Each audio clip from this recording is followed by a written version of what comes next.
प्यारे बच्चों, ये हिंदी का दूसरा अध्याय है जिसे मैथिली शरण गुप्त जी लिखे हैं। अध्याय का नाम है कैकेयी का अनुताप। कैकेयी अपने किए गए पापों का प्रायश्चित करने के लिए भरत को लेकर के वन में श्री राम जी के पास जाती है। वो अपने किए गए कर्मों का पश्चाताप करना चाह रही है। पश्चाताप करके अपने पापों को कुछ कम करना चाह रही है। उसी का वर्णन जो है कि इस अध्याय में है।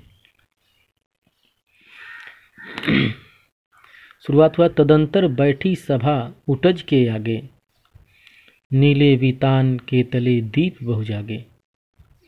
टकटकी लगाए नयन सुरों के थेवे, परिमाण मुत्सुक उन भयातुरों के थेवे। उत्फुल्ल करौंदी कुंज वायु रह रह कर, करती थी सबको पुलक पूर्ण मह मह कर। वह चंद्रलोक था कहाँ चांदनी वैसी, प्रभु बोले गिरा गंभीर निरनिधि जैसी। कह रही तदंतर बैठी सभा उटज के आगे। सभा जो है कि राम की कुटिया के सामने, उटज मतलब कुटिया, राम की कुटिया के सामने सभा बैठी थी। नीले वितान के तले दीप बहु जागे। नीले आसमान के नीचे सभा बैठी थी और लाखों तारे दीप के समान जगमगा रहे थे। टकटकी लगाए नयन सुरों के थेवे, परिमाण मुत्सुक उन भयातुओं के थेवे। और इस सभा के ऊपर पूरे देवता लोग टकटकी लगाए थे, ध्यान से देख रहे थे कि आखिर इस सभा का परिणाम क्या आएगा। परिमाण मुत्सुक उन भयातुओं के थेवे, इस सभा का परिणाम क्या आएगा। अर्थात देवता ये नहीं चाह रहे थे कि कैकेयी राम को मना करके वन से घर वापस लेके चले जाए। यदि वो सोच रहे थे कि यदि ऐसा हो जाएगा तो रावण जैसे राक्षस का वध कौन करेगा। इसी बात से वो जो देवता लोग थे वो भयभीत थे कि कहीं भरत और कैकेयी के बात में आकर के राम जी वन छोड़ करके घर न चले जाएं। इसीलिए इस सभा के परिमाण के ऊपर वो भय से देख रहे थे कि आखिर इसका परिणाम क्या आएगा। टकटकी लगाए नयन सुरों के थेवे, परिमाण मुत्सुक उन भयातुओं के थेवे। पूरा देवता इस सभा के ऊपर टकटकी लगाया था, एक टक देखे जा रहा था कि आखिर इस सभा का परिणाम क्या आने वाला है। उत्फुल्ल करौंदी कुंज वायु रह रह कर, करती थी सबको पुलक पूर्ण मह मह कर। इस सभा में कभी कभी करौंदी, जैसे करौंदा होता है, करौंदा एक फल होता है जो कि खाने के काम आता है। उसका फूल बहुत अच्छा महकता है। ये जो इस समय कोरोना, वो तो बीमारी है बच्चों, ये करौंदा होता है जो आप लोग जानते होंगे। तो उसी सभा के बीच में करौंदा जैसा, करौंदा के फूल जैसा, उसके फल के महक जैसा रह रह के उत्फुल्ल हो जा रही थी। पूरी सभा महक जा रही थी। करती सबको पुलक पूर्ण मह मह करके पूरे सभा को महका देती थी, गमका देती थी। वह चंद्रलोक था कहाँ चांदनी वैसी, प्रभु बोले गिरा गंभीर निरनिधि जैसी। करो बिल्कुल चंद्रलोक के समान माहौल बना हुआ था।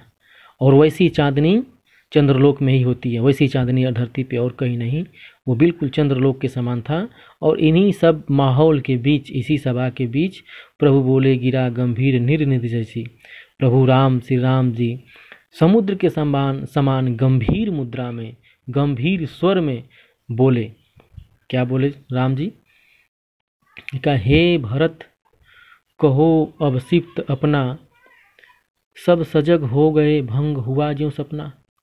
भरत जी से वो हाल पूछ रहे हैं, हाल चाल पूछ रहे हैं कि हे भरत, हे मेरे छोटे भाई, अब कहो अब सिप्त अपना। अब सिप्त मतलब होता है दुख, मुसीबत। श्री राम जी पूछ रहे हैं भरत से कि हे भरत अब कहो अब सिप्त अपना। हे भरत, हे छोटे भाई, अब तुम अपना हाल बताओ, अपना दुख सुनाओ। सजग हो गए भंग हुआ ज्यों सपना। पूछ रहे हैं कि क्या सब अयोध्या में अब सतर्क हो गए, अब सब कुछ सही चल रहा है। सजग हो गए भंग हुआ ज्यों सपना, जैसे अब सब नींद से सब लोग जगे हैं या नींद में ही सो रहे हैं वो लोग अभी तक। हे आर्य, अब भरत जी बोल रहे हैं कि हे आर्य, रहा क्या भरत अबसित अब भी, मिल गया अकंटक राज्य उसे जब तब भी। कह रहे हैं कि भरत जी कह रहे हैं कि अब भरत कहाँ दुखी रहा, भरत का दुख कहाँ रहा। भरत थोड़ा सा यहाँ पे कटाक्ष कर रहे हैं, वो कटाक्ष कर रहे हैं अपनी बातों से। श्री राम जी से कह रहे हैं कि हे आर्य रहा क्या भरत अबसित अब भी, मिल गया कंटक राज्य उसे जब तब भी। भरत जी कह रहे हैं कि अब भरत को कैसा दुख, अब भरत के पास क्या दुख है, जब उसे अकंटक बिना किसी बाधा के, अकंटक मतलब बिना किसी बाधा के, बिना किसी बाधा के उसे पूरा राज्य मिल गया है, तो अब भरत को कैसा दुख। पाया तुमने तरु तले रण बसेरा, रह गया अबसित शेष तदापि क्या मेरा। कह रहे कि वहीं जहाँ मुझे पूरा राज मिला, पूरा शासन करने के लिए पूरा राज मिला, वहीं आपको पेड़ के नीचे रहना पड़ रहा है। तुमने तरु तले अरण्य बसेरा, आपको तरु तले रहना पड़ रहा है, अरण्य बसेरा बनाना पड़ रहा है। अब भरत को कौन सा दुख है। रह गया अबसित शेष तदापि क्या मेरा, अब भी मेरा क्या कोई दुख रह गया है, मेरा तो सारा दुख कट गया। भरत जी कटाक्ष कर रहे हैं, दुखी होकर के राम जी से बोल रहे हैं, कह रहे हैं कि अब मेरा कौन सा दुख रह गया, मुझे बिना लड़े अकंटक राज्य मिल गया, बिना किसी बाधा के मुझे पूरा राज्य मिल गया, आपको पेड़ के नीचे वन में वनवास मिल गया, अब मुझे क्या दुख है। तन तड़प तड़प कर तप्त तात ने त्यागा, क्या रहा अवसिप्त और तथापि अभागा। कह रहे कि और तन तड़प तड़प कर तप्त तात ने त्यागा, तात मतलब पिताजी, और पिताजी आपकी याद में तड़प तड़प कर अपने शरीर को त्याग दिए, अपने प्राण को त्याग दिए। क्या रहा अवसिप्त और तथापि अभागा। कर इस अभागे के पास, इस बदनसीब के पास अब और भी कोई दुख है, इससे बड़ा दुख कोई है। हाँ इसी अयस के हेतु जनन था मेरा, निज जननी ही के हाथ हनन था मेरा, अब कौन अबसिप्त और आर्य वह किसका। कह रहे हैं कि हाँ इसी अयस के हेतु जनन था मेरा, अब अपने आप को कोस रहे हैं, अपने आप को कोस रहे हैं। कह रहे हैं कि हाँ इसी कलंक के लिए मेरा जन्म हुआ था, जनन था मेरा, इसी अयस मतलब कलंक, इसी कलंक के लिए, यही दिन देखने के लिए मेरा जन्म हुआ था।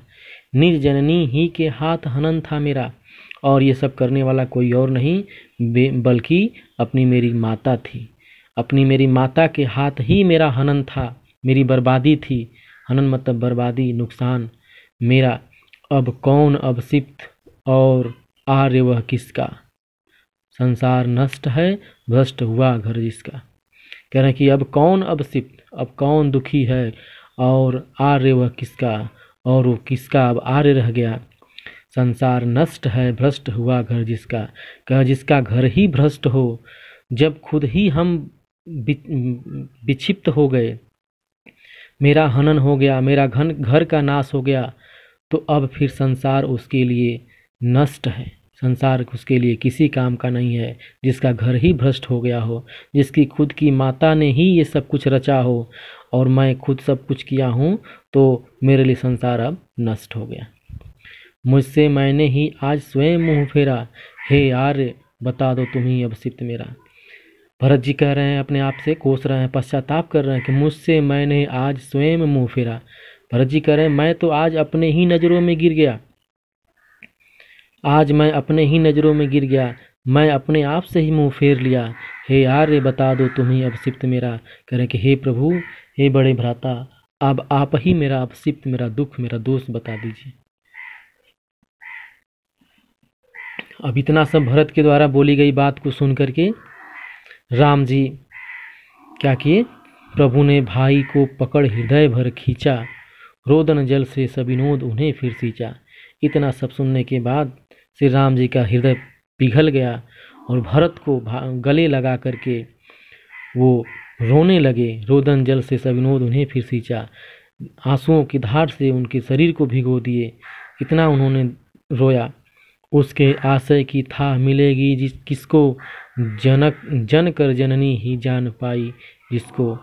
राम जी कह रहे हैं कि हे भरत तुम महान हो, उसकी आशय की था मिलेगी किसको। भरत जैसे भाई के मन में क्या चल रहा है, इस बात की था किसको मिलेगी, जन कर जननी ही जान पाई जिसको। जनकर जननी, जननी मतलब माता, कि जिसको जन्म देने वाली स्वयं माता ही न उसको पहचान पाई हो, तो उस भरत के बारे में कोई और क्या था लगा सकता है। अर्थात कैकेयी ने भरत को जन्म दिया था।